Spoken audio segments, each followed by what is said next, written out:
নেত্রকোনা ৩ আসনের গণমানুষের আস্থা ও আশার নাম আলহাজ ডক্টর রফিকুল ইসলাম হিলালী।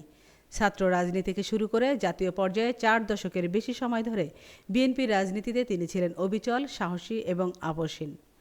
১৯৮৭ সালে চট্টগ্রাম বিশ্ববিদ্যালয়ের আলাউল হলের সাধারণ সম্পাদক, পরে বিশ্ববিদ্যালয়ের ছাত্রদলের সভাপতি।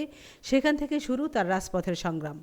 এরপর কেন্দ্রীয় যুবদল, স্বেচ্ছাসেবক দল ও বিএনপির গুরুত্বপূর্ণ নেতৃত্বের আসনে আসীন থেকে তিনি দলীয় আদর্শের এক বিশ্বস্ত সৈনিক হিসেবে নিজেকে প্রতিষ্ঠিত করেছেন।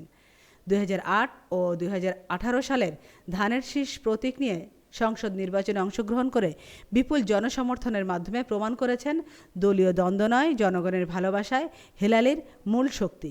আওয়ামী সরকারের দমনপীড়ন ও ষড়যন্ত্র ও ৫৬টি গায়েবী মামলাও থামাতে পারেনি এই নির্ভীক নেতাকে।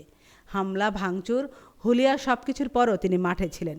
ব্যক্তিজীবনের সদালাপী, জনবান্ধব ও আত্মবিশ্বাসী হিলালী রাজনীতিকে করেছেন মানুষের সেবার হাতিয়ার।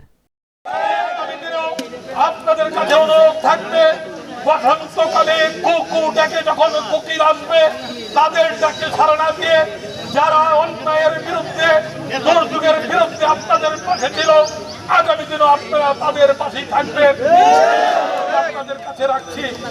আজকের এই সমাবেশ শেষে আমিও আপনাদের কাছে বিনীতভাবে অনুরোধ রাখতে চাই, আপনারা আমি সহ